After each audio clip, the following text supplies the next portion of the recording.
எல்லோருக்கும் வணக்கம். நேற்று மாலை மணி 4 அளவில்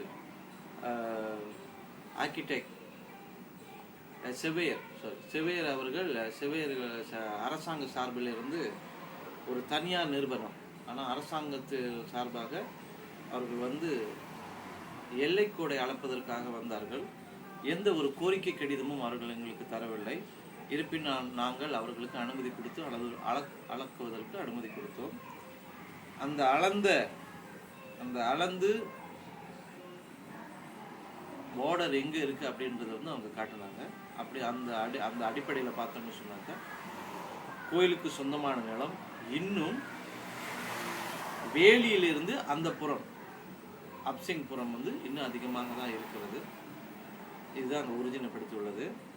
அடுத்தப்பட்ட நடவடிக்கையாக அவர்கள் என்ன செய்ய போகிறார்கள் என்று நமக்கு தெரியவில்லை. இருப்பினும் நாங்கள் இன்னும் அச்சத்தோடு தான் இருக்கிறோம். ஆகிய பொதுமக்கள் ஆகிய அனைவரும் எங்களுக்கு ஆதரவு கொடுக்க வேண்டும் என்று நல்கிறோம். கண்ணால் பார்ப்பதும் போய், காதால் கேட்பதும் போய், தீரன் விசாரிப்பதே மெய் என்று கொப்ப பொதுமக்கள் அனைவரும் இங்கு என்ன நிலவுகிறது என்பதை நேரடியாக விசாரித்து சொல்லும்படி மிக தாழ்மையோடு கேட்டுக்கொள்கிறோம். நன்றி, வணக்கம்.